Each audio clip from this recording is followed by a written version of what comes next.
തായ്വാനിൽ നമ്മൾ ഇത്തവണത്തെ ടുലിപ്സ് വസന്തം കാണാൻ വന്നിരിക്കുകയാണ്. മാർച്ച് 8 വരെയാണ് ഇവിടുത്തെ ടുലിപ്സ് വസന്തം. അപ്പോൾ തായ്വാനിലുള്ളവർ എത്രയും വേഗം തന്നെ ഇത് വന്ന് കണ്ട് പോകേണ്ടതാണ്. എല്ലാവർക്കും ടുലിപ്സ് വസന്ത കാഴ്ചകളിലേക്ക് സ്വാഗതം.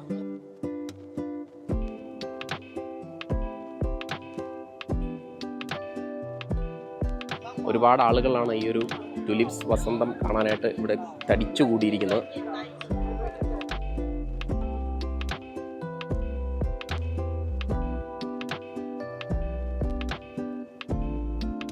മനോഹരമായിട്ടുള്ള നിരവധി ഫ്രെയിമുകളാണ് ഇവിടെ നമുക്കായിട്ട് ഒരുക്കിയിരിക്കുന്നത്. ഒരുപാട് ആളുകളാണ് ഇന്നത്തെ ടുലിപ്സ് വസന്തം കണ്ട് തിരിച്ചു വരുന്നത്. ഇവിടെ നമ്മൾ നോക്കുമ്പോൾ ഒരുപാട് ഫ്രെയിംസ് മനോഹരമായ രീതിയിൽ നമുക്കായിട്ട് ഒരുക്കിയിട്ടുണ്ട്. ഈ കാണുന്ന ആർച്ചിലൂടെയൊക്കെ പോകാനായിട്ട് പ്രത്യേക ഒരു ഭംഗി തന്നെയുണ്ട്. മനോഹരമായിട്ടുള്ള ഡെക്കറേഷൻസും പൂക്കളും എല്ലാം കൂടെ ചേർന്നാണ് ഈ ഒരു കിളിയുടെ രൂപത്തിലുള്ള ഈ ഒരു ശില്പം ഇത്തവണത്തെ ഒരു പ്രത്യേകതയായിട്ട് നമുക്ക് തോന്നുന്നു.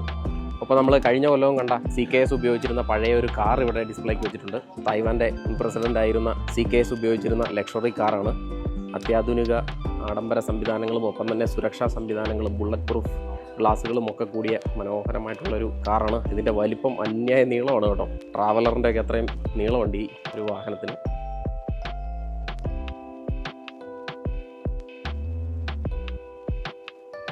അത്യാവശ്യം നല്ല രീതിയിലുള്ള ഫോട്ടോസ് നമുക്ക് എടുക്കാൻ പറ്റും. വ്യത്യസ്തവും ഒപ്പം തന്നെ ടുലിപ്സ് തീമും അടങ്ങിയിട്ടുള്ള നിരവധി ഫ്രെയിമുകൾ ഇവിടെ ഉണ്ട്. ഇതെല്ലാം ഓരോരോ ഫ്രെയിമുകളാണ്. ഈ ഷില്ലിൻ റെസിഡൻസ് പാർക്ക് മുഴുവൻ മനോഹരമായിട്ടുള്ള പുഷ്പങ്ങൾ കൊണ്ട് അലങ്കരിച്ചിരിക്കുന്ന കാഴ്ചയാണ് നമുക്ക് കാണുന്നത്. സ്റ്റോൺ നമുക്ക് കാണാം, ഷില്ലിൻ റെസിഡൻസ് പാർക്ക് എന്ന് എഴുതിയിട്ടുണ്ട്. അപ്പോൾ ഇവിടെ അത്യാവശ്യക്കാർക്ക് വേണ്ട സ്നാക്സും കോഫിയും ജ്യൂസും ഒക്കെ കിട്ടുന്ന സ്ഥലമാണ്. അപ്പോൾ ഇവിടെയും നല്ല തിരക്കാണ്. അപ്പോൾ നമുക്ക് മെയിൻ അട്രാക്ഷൻ ഗ്രൗണ്ടിലേക്ക് ഇനി പോകാം. എല്ലാവരും സെൽഫി എടുക്കാനും ഫോട്ടോ എടുക്കാനുമുള്ള തിരക്കിലാണെന്ന് പറയാം. ഇവിടുത്തെ ഫ്ലവർ ഷോ ഇപ്പോൾ ഇതിൻ്റെ അവസാന ഘട്ടത്തിലേക്ക് എടുക്കുന്നതുകൊണ്ട് തന്നെ പൂക്കളൊക്കെ ഒരുവിധം വാടി നിൽക്കുന്ന അവസ്ഥയാണ് നമുക്ക് കാണാൻ സാധിക്കുന്നത്. നോക്കുമ്പോൾ ഒരുപാട് വെറൈറ്റി കളറാണ്. വെള്ളയുണ്ട്, മഞ്ഞയുണ്ട്, റെഡുണ്ട്, അങ്ങനെ ഒരുപാട് കളറുകളുണ്ട്. കളർ മാത്രമല്ല, ചെറിയ രീതിയിലുള്ള ലീഫിനൊക്കെ വ്യത്യസ്ത രൂപത്തിലുള്ള പൂക്കളും ഉണ്ട് കേട്ടോ. ഇവിടെയും മനോഹരമായിട്ടുള്ളൊരു ഫ്രെയിമുണ്ട്.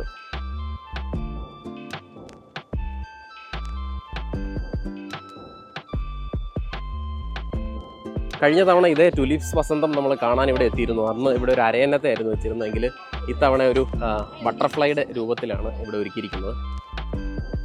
ഇവിടെയും ഈ ഗ്രൗണ്ടിലും നല്ല തിരക്കാണ്. ഫോട്ടോ എടുക്കണേ നമ്മൾ കുറേ ക്യൂ നിൽക്കേണ്ടി വരും. അപ്പോൾ ഇവിടെ നമ്മൾ നോക്കുമ്പോൾ ഇവിടുത്തെ തീമാണ് മാരിമി എന്ന് ബാക്ക്ഗ്രൗണ്ടിൽ കാണാം. മനോഹരമായ ടുലിപ്സ് മാത്രമല്ല, മറ്റ് നിരവധി പുഷ്പങ്ങൾ ഉപയോഗിച്ചാണ് ഇവിടെ ഒരുക്കിയിരിക്കുന്നത്. അപ്പോൾ ഈ ഒരു ഗ്രൗണ്ടും നിറയെ ടുലിപ്സ് വസന്ത കാഴ്ചകളാണ്.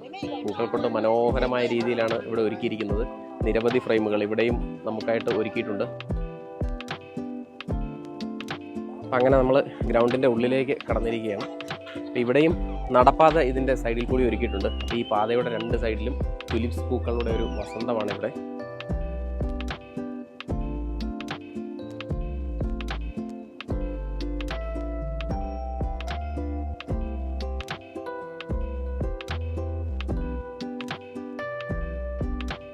ഇത്തവണത്തെ കാലാവസ്ഥാ വ്യതിയാനമൊക്കെ കൊണ്ട് തായ്വാനിൽ ടുലിപ്സിന് പറ്റിയ ഒരു അറ്റ്മോസ്ഫിയർ അല്ല ഇത്തവണ ഉള്ളത് എന്ന് തോന്നുന്നു. അതുകൊണ്ട് തന്നെ കഴിഞ്ഞ കൊല്ലത്തെയൊക്കെ അപേക്ഷിച്ച് നോക്കുമ്പോൾ ടുലിപ്സിൻ്റെ എണ്ണം ഈ ഷോയിലും കുറവായിട്ടാണ് കാണപ്പെടുന്നത്.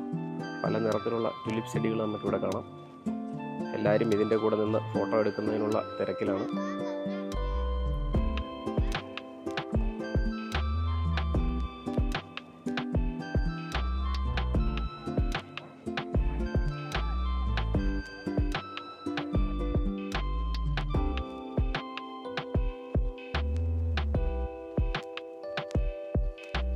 ഏറ്റവും മനോഹരമായിട്ട് നമുക്ക് തോന്നുന്ന ഈ ഒരു ഗ്രൗണ്ടാണ്.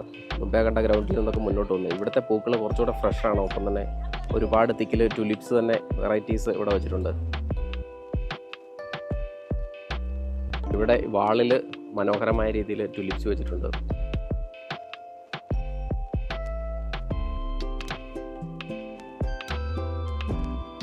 മനോഹരമായിട്ടുള്ള ആർച്ചുകളാണ് ഇവിടെ ഒരുക്കിയിരിക്കുന്നത്. ഒരു രക്ഷയില്ല കേട്ടോ. നല്ല എഫേർട്ടിട്ടാണ് ഈ ഒരു ഫ്ലവർ ഷോ ഇവിടെ ഒരുക്കിയിരിക്കുന്നതെന്ന് നമുക്ക് നിസ്സംശയം പറയാം. അങ്ങനെ ഇവിടെ നോക്കുമ്പോൾ നമുക്ക് തായ്പേയ് ടുലിപ്സ് ഫ്ലവർ ഷോയുടെ ഒരു ബോർഡ് നമുക്കവിടെ കാണാം. അവിടെയും ഫോട്ടോ എടുക്കാനുള്ളൊരു ഫ്രെയിം മനോഹരമായിട്ട് ഒരുക്കിയിട്ടുണ്ട്.